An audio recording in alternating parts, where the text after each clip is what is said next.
Assalamualaikum warahmatullahi wabarakatuh. Selamat pagi, selamat siang, dan selamat malam semuanya.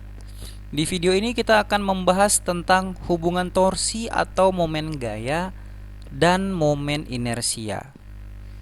Jadi pada video-video sebelumnya kita sudah membahas tentang torsi.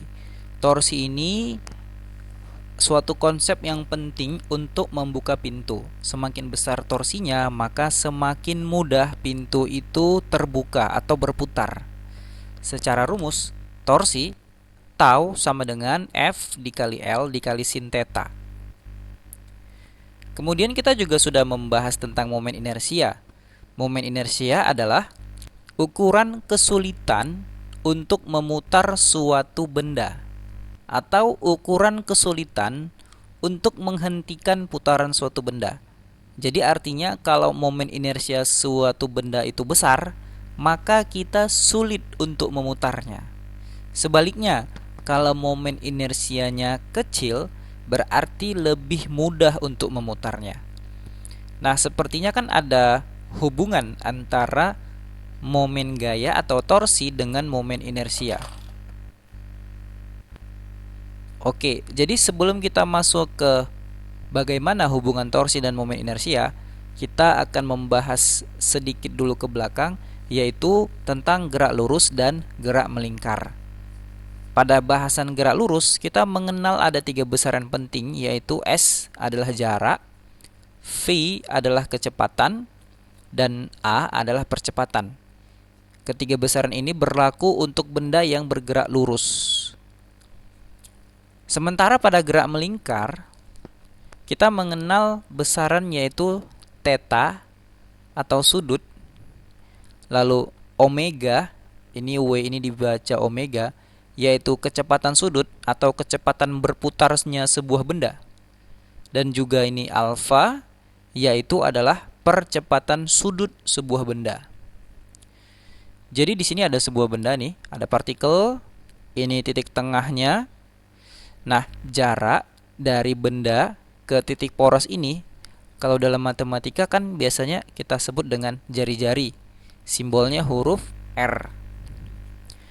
Benda ini kemudian berpindah dari posisi ini awal ke sini. Nah, maka dia membentuk sudut theta.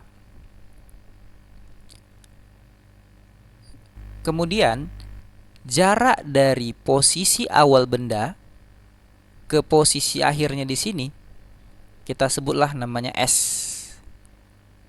Di sini dia S. Nah, di sini sudah kelihatan ya bahwa theta ini adalah perpindahan benda tapi dalam gerak melingkar, dalam bentuk sudut. Sementara S ini perpindahan benda ini dalam bentuk jarak. Lalu bagaimana hubungan antara S dengan theta ini? Nah, jadi ada hubungannya. S sama dengan theta kali R, jari-jari. V, kecepatan, sama dengan omega, kecepatan putaran, kali R. Dan A sama dengan alfa dikali R. Di sini ada keterangan dalam kotak. Satu putaran ini besarnya sama dengan 2 pi radian. Nah, 2 pi radian ini besarnya juga sama dengan 360 derajat. Jadi kalau misalkan ini partikel yang merah ini bergerak mengelilingi poros dan kembali lagi ke tempat semula, kita katakan dia telah menempuh satu putaran atau 2 pi radian atau 360 derajat.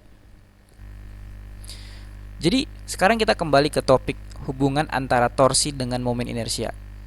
Torsi tadi kalau semakin besar torsinya maka akan makin mudah untuk membuka pintunya.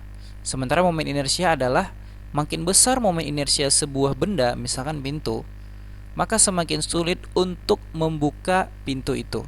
Nah, dalam hal ini kan berarti torsi si tau ini dengan si I berbanding terbalik. Nah, berbanding terbalik mereka dihubungkan dengan yang namanya besaran alfa atau percepatan sudut. Nah, jadi alfa sama dengan torsi bagi momen inersia, tau bagi I.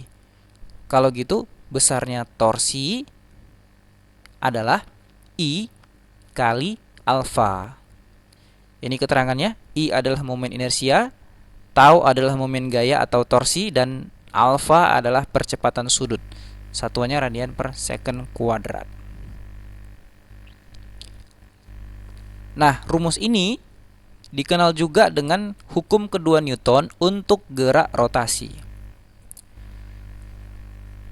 Oke, jadi sekarang ada beberapa perubahan notasi ya terkait dengan hubungan torsi dan momen inersia. Nah, tadi kita tahu bahwa jarak dari benda ini, partikel ini, ke titik porosnya itu namanya adalah jari-jari atau R, ya kan? Nah, sementara rumus torsi atau tau sama dengan F kali L kali sin theta. Nah, di sini kita tahu bahwa L-nya pun juga adalah jarak dari poros ini ke partikel berada. Karena L-nya sama dengan besar R, nah L sama dengan besar R, nanti rumus ini lebih enak lagi kita pakai jadi F kali R. Kenapa? Karena yang L ini, yang lengan gayanya sama dengan besar jari-jari. Jadi tau sama dengan F kali R. Oke, kita juga tadi sudah punya rumus tau sama dengan I kali alfa. Karena ini sama-sama tau, bisa kita satukan ini rumusnya. Maka rumusnya menjadi F kali R sama dengan I kali alfa. Rumus ini berlaku kalau hanya ada satu gaya yang bekerja pada benda ini.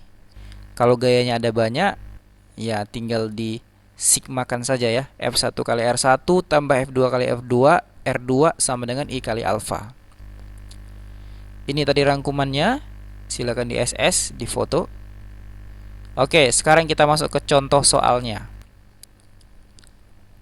Sebuah roda pejal memiliki momen inersia I sama dengan 10 kg meter kuadrat dalam keadaan diam. Momen gaya sebesar 4, ini berarti torsi, bekerja pada roda.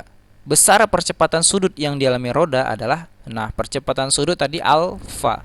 Baik, pertama kita buat yang diketahui dulu. Momen inersia yaitu I 10. Momen gaya adalah tau, torsi 4, dan yang ditanya adalah alfa. Maka cara mencari alfa tadi adalah tau bagi I. Taunya 4, I-nya 10. 4 dibagi 10 adalah 0,4. Satuannya radian per sekon kuadrat. Oke, kita sekarang lihat contoh soal yang kedua. Sebuah silinder pejal dengan massa 2 kg dan jari-jari 50 cm dalam keadaan diam. Gaya sebesar 4 Newton bekerja pada ujung silinder. Nah, bekerjanya pada ujung silinder. Besar percepatan sudut yang dialami silinder adalah, jadi yang pertama diketahui besar massanya yaitu M 2 kg. Jari-jari itu R sama dengan 50 cm sama juga dengan 0,5 meter. Gayanya sebesar 4 Newton, F 4 Newton. Ditanya berapakah alfanya?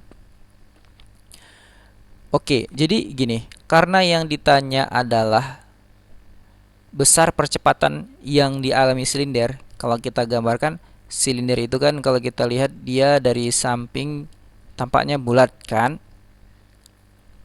Nah, terus gayanya ini bekerja pada ujung silinder, berarti gayanya bekerjanya di sini. Nih. Kalau gitu, bagaimanakah L-nya? Nah, L-nya kan tadi adalah jarak dari poros ke tempat gaya berada. Porosnya di tengah-tengah silinder. Gaya berada ini di pinggir. Berarti kalau gitu, L-nya ini sama juga dengan jari-jari silinder itu. Maka yang R inilah menjadi L-nya. Oke, kalau begitu rumusnya menjadi, nah ini dia, L menjadi R, FR ya, atau biasanya kan FL sin theta. Tapi karena L-nya udah sama dengan R, menjadi FR sama dengan I kali alfa. Oke. Nah, FR, nah I ini adalah momen inersia. Momen inersianya siapa? momen inersia benda silinder pejal. Silinder pejal momen inersianya adalah 1/2 mr kuadrat. Oke, kita masukkan angka-angkanya. Besar F adalah 4, R 0,5, ini setengah, M-nya 2, R 0,5 kali alfa.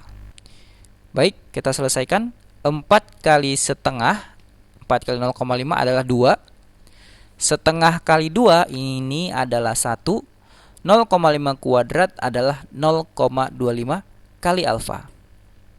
Maka besar alfa adalah 2 per 0,25 atau sama dengan 8 radian per sekon kuadrat.